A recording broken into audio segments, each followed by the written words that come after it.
Hi viewers, welcome to Satya Online IAS Academy. నేను భిక్షపతి హైదరాబాద్లో current affairs and science and technology ఫ్యాకల్టీగా పనిచేస్తున్నాను. ఓకేనా, ఈరోజు సత్య ఆన్లైన్ ఐఏఎస్ అకాడమీ ఒక కొత్త ధోరణికి ఆ విధంగా ఒక కొత్త కాన్సెప్ట్ని క్రియేట్ చేయడం జరిగింది. ఆన్లైన్లో టెస్టులు పెట్టడమే కాదు, దానికి వివరణ కూడా ఇచ్చే కార్యక్రమాన్ని ఈరోజు సత్య ఆన్లైన్ ఐఏఎస్ అకాడమీ ప్రారంభించింది. మరి ఈ సెషన్లో public service Andhra Pradesh public service కమిషన్లో కరెంట్ అఫైర్స్లో భాగంగా ఈ సైన్స్ అండ్ టెక్నాలజీ పైన 40 మార్కుల గాను ఒక మాక్ టెస్ట్ను నిర్వహించింది. దీనికి సంబంధించినటువంటి ఈ యొక్క మాక్ టెస్ట్ వివరణని మనము చూద్దాం. మరి వ్యూవర్స్ గమనించండి. మనం మొదటి ప్రశ్న, ఈ క్రింది వారిలో ఇస్రోకు చైర్మన్గా పని చేయని వారన్నారు. నెగోషియేషన్ క్వశ్చన్ ఉంది ఇక్కడ. ఈ కింది వారిలో ఇస్రోకి చైర్మన్గా పని చేయని వారు: కస్తూరి రంగన్, సతీష్ ధావన్, టెస్సీ థామస్, ఏఎస్ కిరణ్ కుమార్. సో మనకి ఇక్కడ ఇస్రోకు పని చేసిన వారు తెలిస్తే ఇస్రోకు పని చేయని వారు మనకు తెలుస్తుంది. మనందరికీ తెలుసు వ్యూవర్స్కు. సో 1969 ఆగస్టు 15న ఇస్రో అనేది బెంగళూరు కేంద్రంగా ప్రారంభించబడింది. ఇస్రోకి మొదటి చైర్మన్గా పనిచేసిన వారు ఎవరు అంటే విక్రమ్ సారాభాయ్. అతన్ని మనం అంతరిక్ష పితామహుడుగా పిలుస్తాం. మరి ఇస్రోకి తర్వాత చైర్మన్, అతని ఇన్ఛార్జ్ చైర్మన్ అతను ఎంజీకే మీనన్ ఇన్ఛార్జ్ చైర్మన్. తర్వాత మనకు తెలుసు వ్యూవర్స్. సో ఇంకా సతీష్ ధావన్, తర్వాత ఉడిపి రామచంద్రరావు, యుఆర్ రావు, కస్తూరి రంగన్, మాధవన్ నాయర్, రాధాకృష్ణన్. మళ్ళీ ఒక ఇన్ఛార్జ్ చైర్మన్ పనిచేయడం జరిగింది, శైలేష్ నాయర్. తర్వాత మనకి ఏఎస్ కిరణ్ కుమార్. తర్వాత మనకి ఇటీవల వచ్చారు ఎవరంటే శివన్. సో వీళ్ళందరూ కూడా మనకు తెలిసినప్పుడు ఇందులో పనిచేయని వారు ఎవరంటే మనకు తెలిసిపోతుంది. కస్తూరి రంగన్ పనిచేశారు, సతీష్ ధావన్ కూడా పనిచేశారు, ఏఎస్ కిరణ్ కుమార్ కూడా పనిచేశారు. ఇక్కడ పనిచేయని వారు రైట్ ఆన్సర్గా ఏదంటే టెస్సీ థామస్ అనేది రైట్ ఆన్సర్గా చేయాలి. ఈ టెస్సీ థామస్ ఎవరంటారు? ఈ టెస్సీ థామస్ ఎవరంటే ఒక క్షిపణి శాస్త్రవేత్త. ప్రస్తుతం డిఆర్డిఓలో వైమానిక విభాగానికి ఈమె డైరెక్టర్ జనరల్ గా పనిచేస్తున్నారు. ఎవరంటే టెస్సీ థామస్. ఈమెను మిజైల్ ఉమెన్ ఆఫ్ ఇండియాగా పిలుస్తారు. భారతదేశ ఒక అగ్నిపుత్రికగా మిజైల్ ఉమెన్ ఆఫ్ ఇండియాగా ఈమె పిలుస్తారు. ఈమె ఎందుకోసం అంటే అగ్ని 5 అనే క్షిపణికి ప్రాజెక్ట్ డైరెక్టర్ గా పనిచేశారు. అప్పుడు డిఆర్డిఓ డైరెక్టర్ జనరల్ గా ఉన్నటువంటి అవినాష్ చంద్రతో కలిసి ఈ అగ్ని 5 సంబంధించినటువంటి పరిశోధనలో భాగం పంచుకున్నారు. కాబట్టి ఈ టెస్సీ థామస్ గారిని ఎలా పిలుస్తారంటే మిజైల్ ఉమెన్ ఆఫ్ ఇండియాగా పిలుస్తారు. సో ఇది మనకు ఒకటి ఇస్రోకు చైర్మన్ గా పనిచేయని వాళ్ళు. రైట్ ఆన్సర్ మనకు 3వ ఆప్షన్ టెస్సీ థామస్. రెండో క్వశ్చన్, ఈ క్రింది వాళ్ళలో సరి కానిది అన్నాడు. అంటే 4 అబ్రివేషన్స్ ఇచ్చాడు. అబ్రివేషన్ లో సరి కానిది డిఆర్డిఓ. ఒకటి DRDO defence research development organisation. 2 LR SAM అన్నాడు, long range surface to air missile. ఇంకొకటి ఐటీఆర్ అన్నాడు, ఒక interim test range or integrated test range. తర్వాత ఇస్రో అన్నాడు ఇండియన్ సొసైటీ రీసెర్చ్ అఫెన్స్ అని చెప్పేసి అన్నాడు. ఇలా రైట్ ఆన్సర్ గా అయితే సరికానిది ఏంటంటే డిఆర్డిఓ సరి అయింది, ఎల్ఆర్ షామ్ కూడా సరి అయింది, ఐటీఆర్ కూడా సరి అయింది. ఇస్రో అంటే అక్కడ ఇండియన్ సొసైటీ ఇచ్చాడు, ఇండియన్ సొసైటీ కాదు, అది Indian space research organisation. So అది మనము కరెక్ట్ ఆన్సర్ గా ఈ క్రింది వాళ్ళు సరికాదని చెప్పుకుంటున్నాం.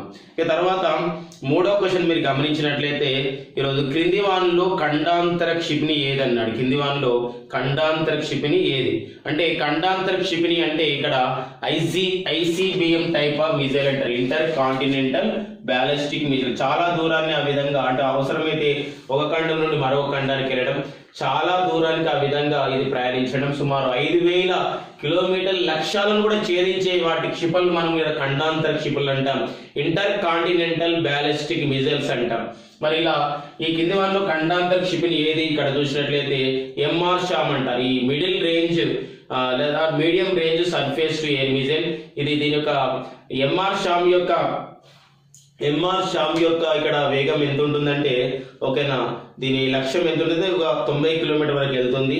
మరి పృథ్వీ అంటున్నాము, పృథ్వీ అనేది ఒక 150 నుండి ఒక 350 మాత్రమే ఆ విధంగా కిలోమీటర్ లక్ష్యాలను ఛేదిస్తుంది. నాగ్ క్షిపణి అంటాం, ఇది 4 కిలోమీటర్ లక్ష్యాలను ఛేదిస్తుంది. ఇక్కడ అగ్ని 5 అనేది రైట్ ఆన్సర్. ఈ క్రింది వానిలో ఖండాంతర క్షిపణి ఏదన్నప్పుడు అగ్ని 5. ఈ అగ్ని 5ను మనము ఖండాంతర క్షిపణిగా పిలుస్తాం. ICBM రకానికి చెందిన క్షిపణిగా పిలుస్తాం.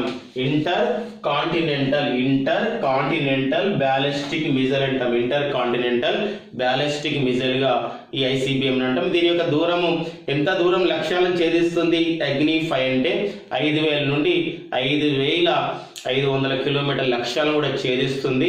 మరి అగ్ని 5ను విజయవంతంగా DRDO ప్రయోగించిన సంవత్సరం 2012. సో ఆ విషయాన్ని మీ వ్యూవర్స్ ఖచ్చితంగా గుర్తుపెట్టుకోండి అగ్ని 5 విషయంలో. తర్వాత పోస్కో కర్మాగారం ఏ రాష్ట్రంలో ఉందంటారు. పోస్కో కర్మాగారం అనేది ఏ రాష్ట్రంలో ఉంది, మనకి 4వ క్వశ్చన్. పోస్కో కర్మాగారం ఏ రాష్ట్రంలో నిర్మిస్తున్నారు. మేఘాలయ రాష్ట్రం, అస్సోము, ఒడిషా, సిక్కిం రాష్ట్రం. సో మేఘాలయ, అస్సోం, ఒడిషా, సిక్కిం. మరి పోస్కో కర్మాగారం అనేది రైట్ ఆన్సర్ ఏదంటే ఒడిషాలో నిర్మిస్తున్నారు. ఒడిషాలోని ఓకేనా జగత్సింగాపురం జిల్లాలోని కుజగ గ్రామం వద్ద దీన్ని నిర్మిస్తున్నారు. జగత్సింగాపురం జిల్లా ఈ కుజగ గ్రామం వద్ద ఈ పోస్కో నిర్మిస్తున్నారు. సుమారు 52,000 కోట్ల పెట్టుబడితో దక్షిణ కొరియా నిర్మిస్తున్నటువంటి 52,000 కోట్ల పెట్టుబడితో దక్షిణ కొరియా దేశం నిర్మిస్తున్నటువంటి అతిపెద్ద ఒక ఇనుము ఉక్కు కర్మాగారం పోస్కో అంటారు. పోస్కో అనగా అర్థం ఏంటంటే పోవాంగ్ స్టీల్ కంపెనీ అంటారు. PO అనగా పోవాంగ్, S అంటే స్టీల్, CO అనగా ఏంటంటే కంపెనీ అర్థం వస్తుంది. పోవాంగ్ స్టీల్ కంపెనీ పోస్కోగా పిలుస్తాం. సో ఇది మనకు 4వ క్వశ్చన్ కి ఆన్సర్. తర్వాత నెక్స్ట్ మరి కింది వానిలో అంతరిక్ష నగరం అని ఏ నగరాన్ని పిలుస్తారన్నాడు. ఓకే, ఇది ఒక బేసిక్స్ క్వశ్చన్స్ ఇవన్నీ కూడా. అంతరిక్ష నగరం అంటారు, మారు పేర్లు ఉంటాయి. మరి ఆప్షన్ గమనించినట్టయితే 1 భోపాల్, 2 అహ్మదాబాద్, 3 బెంగళూరు, 4 తుంబా. మరి ఈ అంతరిక్ష నగరం అంటే ఎక్కడైతే ఈ భారత అంతరిక్ష పరిశోధన సంస్థ ఉందో ఆ నగరాన్ని మనం ఏమంటున్నామంటే అంతరిక్ష నగరంగా పిలుస్తాము. ఇందులో మన రైట్ ఆన్సర్ ఏదంటే బెంగళూరు. కర్ణాటక రాజధాని బెంగళూరుని అంతరిక్ష నగరం అంటారు. ఈ బెంగళూరుని అంతరిక్ష నగరం అంటారు. అయితే మిగతా 3 ఆప్షన్స్ కూడా ఇస్రో యొక్క అనుబంధ సంస్థలు ఉన్నవి. భోపాల్ అనేది ఉంది. ఈ భోపాల్ మధ్యప్రదేశ్ రాజధాని భోపాల్లో MCF అనే ఒక అంతరిక్ష అనుబంధ సంస్థ కలదు. MCF అంటారు. MCF అంటే మాస్టర్ కంట్రోల్ ఫెసిలిటీ అంటారు. MCF అంటే మాస్టర్ కంట్రోల్ ఫెసిలిటీగా పిలుస్తాం. తర్వాత అహ్మదాబాద్ ఉంటుంది. అహ్మదాబాద్ లో స్పేస్ అప్లికేషన్ సెంటర్ ఉంది. తుంబా మనకు వ్యూవర్స్ తెలుసు. ఈరోజు తుంబా మన విషయం గమనించినట్లయితే అక్కడ ఓకేనా తుంబా సమీప మన తిరువనంతపురం సమీపంలో తుంబా వద్దనే ఈ విక్రమ్ సారాభాయ్ స్పేస్ సెంటర్ కలదు. సో ఇది మనకు రైట్ ఆన్సర్. అంతరిక్ష నగరం ఎక్కడ కలదంటే ఒక 3వ ఆప్షన్ రైట్ ఆన్సర్, అది బెంగళూరులో కలదు. 6వ క్వశ్చన్ వ్యూవర్స్ గమనించండి. భారతదేశంలో నీటిపై తేలియాడే సౌర విద్యుత్ ప్లాంట్ను ఏర్పాటు చేసుకున్న తొలి రాష్ట్రం అన్నాడు. భారతదేశంలో నీటిపై తేలియాడే సౌర విద్యుత్ ప్లాంట్ను ఏర్పాటు చేసుకున్న తొలి రాష్ట్రం కర్ణాటక రాష్ట్రం, మహారాష్ట్ర, అస్సోము, కేరళ రాష్ట్రం.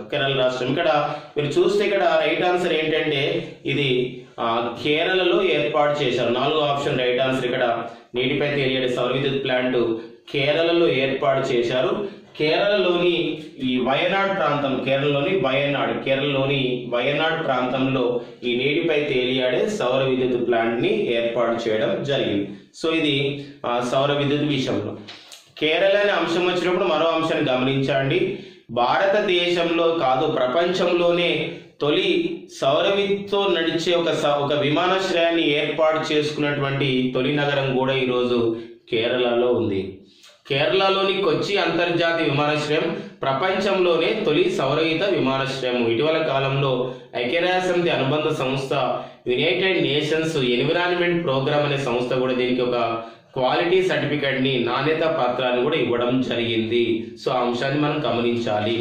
దాంతో పాటుగా భారతదేశంలో ఎక్కడ లేని విధంగా 4 ఒకే రాష్ట్రంలో అత్యధికంగా 4 అంతర్జాతీయ విమానాశ్రయాలు ఉన్నటువంటి ఈ రోజు